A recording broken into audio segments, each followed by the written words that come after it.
Hello friends, எல்லோருக்கும் வணக்கம். இந்தியாவினுடைய பிரதமர் மோடி அவர்கள் இந்திய மக்களுக்கு தீபாவளி போனஸ் இருக்குது அப்படின்னு சொல்லியிருக்காரு. அடுத்தது ட்ரம்ப் அண்ட் புட்டின் இவங்க 2 பேரும் ஒரு சந்திப்பு நடத்தியிருக்காங்க. இதனுடைய இன்ஃபேக்ட் சந்தையில் நாளைக்கு இருக்குமா, நிஃப்டியினுடைய ஏற்ற இறக்கங்கள் எப்படி திரும்ப கண்டினியூ ஆகுமா, இல்லை ஒரு நல்ல பிரேக் அவுட் கிடைக்குமா, மேலே போகும்போது ரெசிஸ்டன்ஸ்லாம் எங்கே ஆக்ட் ஆகும், கீழே வந்துச்சு அப்படின்னா சப்போர்ட்லாம் எங்கே எடுக்கும், நாளைக்கான இன்ட்ராடேவுக்கான பை அபோவ் செல் பிலோ, இதெல்லாம் பற்றி தான் நம்ம இந்த வீடியோவில் பார்க்க போகிறோம். வீடியோவை ஸ்கிப் பண்ணாமல் கடைசி வரைக்கும் பாருங்கள். நம்ம வீடியோக்குள்ளே போகிறதுக்கு முன்னாடி நீங்களும் நம்ம சேனலை சப்ஸ்கிரைப் பண்ணாமல் ஃபஸ்ட் டைம் பார்க்குறீங்க அப்படின்னா நம்ம சேனலுக்கு சப்போர்ட் பண்ணுங்கள், லைக் பண்ணிட்டு சப்ஸ்கிரைப் பண்ணுங்கள், கூடவே பெல் ஐக்கானையும் கிளிக் பண்ணுங்கள். இப்போ நம்ம பார்த்துட்டு இருக்கிற சார்ட்டு நிஃப்டி ஸ்பாட்டினுடைய 15 மினிட் சார்ட்.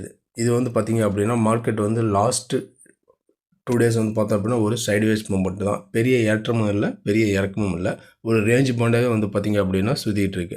இதுக்கு மத்தியில் பார்த்திங்க அப்படின்னா சுதந்திர தின உரையில் திரு மோடி அவர்கள் என்ன சொல்லியிருக்காங்க அப்படின்னா, இந்திய மக்களுக்கு தீபாவளி பரிசு இருக்குது அப்படின்னு சொல்லியிருக்காரு. அது ஒன்றும் பார்த்திங்க அப்படின்னா ஜிஎஸ்டி, அதாவது அத்தியாவசிய தேவைய பொருட்களுக்கான ஜிஎஸ்டி பார்த்திங்க அப்படின்னா குறைக்கப்படும் அப்படின்னு சொல்லியிருக்காங்க.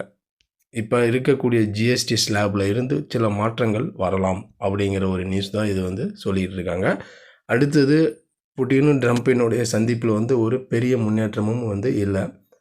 இதெல்லாம் பார்த்திங்க அப்படின்னா மார்க்கெட்டில் இந்த வாரம் எப்படி ஒரு தாக்கத்தை கொடுக்குமா என்ன அப்படிங்கிறத நம்ம பொறுத்திருந்து பார்க்கலாம். அதுக்கு முன்னாடி நாளைக்கான மார்க்கெட்டில் இன்ட்ராடேவுக்கான ரெசிஸ்டன்ஸ் என்ன, சப்போர்ட் என்ன அப்படின்னு நம்ம எடுத்துக்கிட்டோம் அப்படின்னா, இப்போ மார்க்கெட் லாஸ்ட் வீக் க்ளோசிங்கே பார்த்தோம் அப்படின்னா ஒரு ஃப்ளாட்டாக 12 பாயிண்ட் அதிகரித்து தான் க்ளோஸ் வச்சுருக்கு. 24,631 இந்த ரெசிஸ்டன்ஸ் ஜோன்லேயே க்ளோஸ் வச்சுருக்கு. இந்த க்ளோசிங்கிலேருந்து நாளைக்கான சந்தையில் நிஃப்டி மேலே போகும்போது ரெசிஸ்டன்ஸ் பார்த்தோம் அப்படின்னா 24,680 இது ஒரு ரெசிஸ்டன்ஸு. அடுத்தது 24,740 இது ஒரு ரெசிஸ்டன்ஸு. அடுத்தது பார்த்தோம் அப்படின்னா 24,800 இது ஒரு ரெசிஸ்டன்ஸாக ஆக்ட் ஆகும். அதே மாதிரி கீழே வந்துச்சு அப்படின்னா சப்போர்ட் நம்ம எடுத்துக்கிட்டோம் அப்படின்னா 24,600 ஒரு சப்போர்ட் ஆகும். அதையும் உடைச்சது 24,540 ஒரு சப்போர்ட்டு. அதையும் உடைச்சது அப்படின்னா 24,480 ஒரு சப்போர்ட்டாக ஆக்ட் ஆகும். இது சப்போர்ட் அண்ட் ரெசிஸ்டன்ஸ். இப்போ நாளைக்கான மார்க்கெட்டில் இன்ட்ராடேவுக்கான break out by above sell below. இப்போ நிஃப்டி க்ளோசிங்கே 24,630 க்ளோஸ் வச்சுருக்கு. இதுவே ஒரு பார்த்திங்க அப்படின்னா ஒரு பாசிட்டிவ் க்ளோசிங் தான்.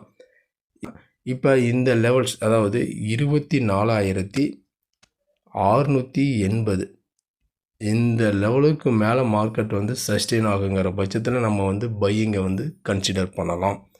அப்படி இன்கேஸ் இந்த லெவலுக்கு மேலே மார்க்கெட்டால் சஸ்டெயின் பண்ண முடியல அப்படின்னா நம்ம செல்லிங்கை கன்சிடர் பண்ணலாம். ஏன்னா இந்த லெவலுக்கு கீழே இருந்துச்சு அப்படின்னா திரும்ப இந்த 600, இந்த இடத்துல சப்போர்ட் எடுக்கல அப்படின்னா திரும்ப இந்த 540, அங்கேயும் சப்போர்ட் எடுக்கல அப்படின்னா அடுத்தது 480 வரைக்கும் வரும். இன்கேஸ் இந்த லெவலுக்கு மேலே மார்க்கெட் சஸ்டெயின் ஆகுது, இதுக்கு லெவல்ஸ் மேலே இருக்குது அப்படிங்கிற பட்சத்தில் 740, 780 வரைக்கும் போகிறதுக்கும் சான்சஸ் இருக்குது. இதுதான் பார்த்திங்க அப்படின்னா நாளைக்கு மெயினான ஒரு பிரேக் அவுட். 24,680 ஒரு மெயின் பிரேக் அவுட் பாயிண்ட்ஸ். இந்த லெவலுக்கு மேலேயே மார்க்கெட் இருந்துச்சு அப்படின்னா நம்ம பையிங்கை கன்சிடர் பண்ணலாம். இன்கேஸ் மார்க்கெட் இந்த லெவல்ஸை பிரேக் பண்ண முடியல அப்படின்னா ரைஸ் அண்ட் செல் அந்த மாதிரி நம்ம நாளைக்கு கன்சிடர் பண்ணலாம். இதுதான் நாளைக்கான நிஃப்டியினுடைய லெவல்ஸ். இந்த லெவல்ஸும் உங்களுக்கு பிடிச்சிருந்துச்சு அப்படின்னா நம்ம சேனலுக்கு சப்போர்ட் பண்ணுங்கள், லைக் பண்ணிட்டு சப்ஸ்கிரைப் பண்ணுங்கள், கூடவே பெல் ஐக்கானையும் கிளிக் பண்ணுங்கள். நம்ம அடுத்த ஒரு வீடியோவில் சந்திக்கலாம். நன்றி, வணக்கம்.